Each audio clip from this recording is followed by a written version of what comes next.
एक समय की बात है। एक छोटे से गांव में रामू नाम का एक गरीब किसान रहता था। वह अपनी पत्नी सीता और दो छोटे बच्चों मोहन और राधा के साथ एक छोटी सी झोपड़ी में रहता था और बड़ी मुश्किल से अपना गुजारा करता था। रामू बहुत मेहनती था। सुबह से शाम तक खेतों में पसीना बहाता था, लेकिन उसकी आय इतनी कम थी कि उसे हमेशा पैसों की तंगी रहती थी।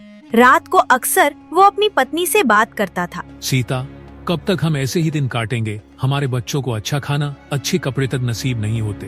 काश कोई चमत्कार हो जाए और हमारी गरीबी दूर हो जाए। सीता उसे दिलासा देती, अपने आंचल से उसके माथे का पसीना पोंछती। सब्र रखिए रामू जी, भगवान एक दिन जरूर हमारी सुनेंगे। मेहनत का फल मीठा होता है, देर से ही सही। एक धूप वाले दिन रामू अपने बंजर खेत में हल चला रहा था, जहां उम्मीद से ज्यादा खरपतवार ही उगती थी। तभी उसकी नजर एक अजीब सी मुर्गी पर पड़ी। वो बाकी मुर्गियों से थोड़ी अलग दिख रही थी। उसके पंख इंद्रधनुषी रंगों में चमक रहे थे और उसकी चाल में एक अजीब सी गरिमा थी। रामू ने मन ही मन सोचा, चलो इसे घर ले चलते हैं, शायद इससे कुछ अंडे मिल जाएं और बच्चों को 2 वक्त का प्रोटीन मिल जाए। वो मुर्गी को सावधानी से उठाकर अपने साथ घर ले आया। सीता ने उसे देखा और मुस्कुराई। वाह रामू जी, कितनी सुंदर मुर्गी है, ये तो हमारे घर की रौनक बढ़ा देगी। मोहन और राधा भी नई मुर्गी को देखकर उछल पड़े। अगले दिन सुबह जब रामू सोकर उठा तो उसकी आंखें खुली की खुली रह गईं। मुर्गी के दड़बे में जहाँ कल तक सिर्फ भूसा था, अब एक चमकता हुआ सुनहरी आभा वाला सोने का अंडा पड़ा था। वह इतना भारी था कि रामू को उसे उठाने में भी ताकत लगानी पड़ी। रामू ने घबराहट और उत्साह के मिले जुले भाव से सीता को, सीता, देखो तो जरा, ये क्या है? सीता भागी हुई आई। उसकी आंखों में नींद भरी थी। जैसे ही उसने अंडा देखा, उसकी नींद उड़ गई। यह तो सोना है, क्या यह सपना है? रामू जी, मुझे चुटकी काटिए। रामू ने अंडे को उलट पुलट करते हुए कहा, मुझे भी विश्वास नहीं हो रहा। शायद ये भगवान का कोई चमत्कार है, कोई परी कथा सच हो गई है। मुझे भी विश्वास नहीं हो रहा। शायद ये भगवान का कोई चमत्कार है, कोई परी कथा सच हो गई है। उन्होंने तुरंत उस अंडे को गांव के सुनार बूढ़े काका के पास ले जाकर बेचा। बूढ़े काका ने अंडे को ध्यान से देखा, परखा और फिर रामू की ओर देखकर मुस्कुराए। बधाई हो रामू, यह असली 24 कैरेट सोना है। इतना शुद्ध सोना तो मैंने अपनी पूरी जिंदगी में नहीं देखा। उन्होंने उसकी अच्छी कीमत दी, इतनी कीमत जितनी रामू ने कभी एक साथ देखी भी न थी। रामू और सीता की खुशी का ठिकाना न रहा। उनकी आंखें खुशी से भर आई। अब हर दिन वो मुर्गी नियमित रूप से सुबह एक सोने का अंडा देती थी। एक भी दिन ऐसा नहीं हुआ कि अंडा ना मिले।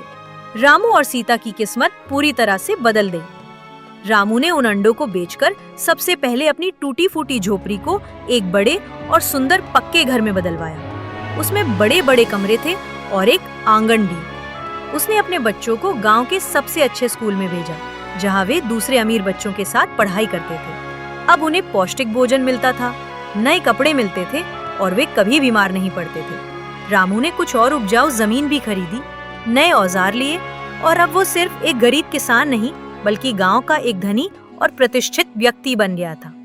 लोग उसे इज्जत की नजरों से देखते थे और उससे सलाह लेने आते थे। गांव के मुखिया भी रामू से आकर बात करते थे। एक दिन जब रामू अपने नए घर के आरामदायक बरामदे में बैठा सोने के अंडों को गिन रहा था, जो उसने अभी तक बेचे नहीं थे, तो उसके मन में एक भयानक विचार आया। उसकी आंखें लालच से चमकने लगी। वो अंडों को उलट पुलट करते हुए सोच रहा था, यह मुर्गी हर दिन सिर्फ एक अंडा क्यों देती है? यह तो बहुत धीमी प्रक्रिया है। अगर मैं इसके पेट से सारे अंडे एक साथ निकाल लूं, तो मैं एक ही बार में बहुत ज्यादा अमीर बन जाऊंगा। मुझे रोज रोज इंतजार नहीं करना पड़ेगा। मैं तो रातों रात दुनिया का सबसे अमीर आदमी बन जाऊंगा। ये खतरनाक लालच उसके दिमाग पर पूरी तरह से हावी होने लगा। उसने ये बात सीता को बताई जब वो रात में खाना परोस रही थी। सीता, मैं सोच रहा हूँ कि क्यों ना इस मुर्गी को मारकर इसके पेट से सारे अंडे एक साथ निकाल लिए जाएं। सोचो, हम कितने अमीर हो जाएंगे। हमें फिर कभी काम नहीं करना पड़ेगा। सीता ये सुनकर कांप उठी। उसके हाथों से थाली गिरते गिरते बची। उसने तुरंत रामू का हाथ पकड़ा और उसकी आंखों में देखते हुए विनती की, नहीं रामू जी, ऐसा मत करो, यह गलत है और महापाप है। हमें जो मिल रहा है उसी में संतोष करना चाहिए। यह मुर्गी हमें हर दिन एक अंडा दे रही है। यही हमारे लिए भगवान का दिया सबसे बड़ा वरदान है। लालच में आकर हम सब कुछ खो सकते हैं। याद रखिए, लालच बुरी बला है। रामू ने गुस्से में अपना हाथ छुड़ाते हुए कहा। उसकी आवाज में चिड़चिड़ाहट थी। तुम नहीं समझती सीता, थोड़ा थोड़ा करके कब तक अमीर बनेंगे? मुझे एक साथ चाहिए। सोचो, हम दुनिया घूम सकते हैं, महल बनवा सकते हैं। क्या आपको याद नहीं हम कितने गरीब थे? 2 वक्त की रोटी के लिए भी हमें तरसना पड़ता था। यह मुर्गी हमारे लिए वरदान बनकर आई है। इसकी जान लेने का पाप मत कीजिए। अगर हमने इस पर जबरदस्ती की तो हो सकता है यह वरदान अभिशाप में बदल जाए, फिर हम हमेशा के लिए पछताएंगे। लेकिन रामू की आंखों पर लालच की पट्टी बंधी हुई थी। उसे सीता की बातें बकवास लग रही थी। उसे लगा कि सीता उसे रोकना चाहती है ताकि वो उतनी अमीर ना बन पाए जितनी वो सोच रहा था। उसके दिमाग में सिर्फ सोने के ढेर और ऐशो आराम की तस्वीरें घूम रही थी।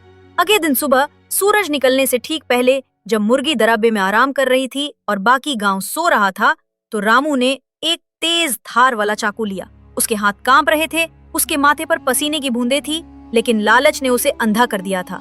उसके दिल में दया का कोई भाव नहीं था। वो चुपके से दरबे में घुस गया। उसने मुर्गी को पकड़ा, जो भयभीत होकर चीखने लगी, और बिना कुछ सोचे समझे उसका पेट चीर दिया। खून देखकर रामू एक पल के लिए सहम गया। उसके कपड़े खून से सन गए, लेकिन उसकी आंखों में अब भी हजारों सोने के अंडे पाने की चमक थी। उसने उत्सुकता से मुर्गी के कटे हुए पेट में देखा, लेकिन उसके आश्चर्य और भयानक सदमे का ठिकाना न रहा। मुर्गी के पेट में एक भी अंडा नहीं था। वहाँ सिर्फ खून, मांस और हड्डियां थी। मुर्गी तड़प तड़प कर मर चुकी थी और उसके साथ ही सोने के अंडे देने का सिलसिला भी हमेशा के लिए खत्म हो गया था। रामू के हाथ से चाकू गिर गया। उसकी आवाज में एक चीख निकली।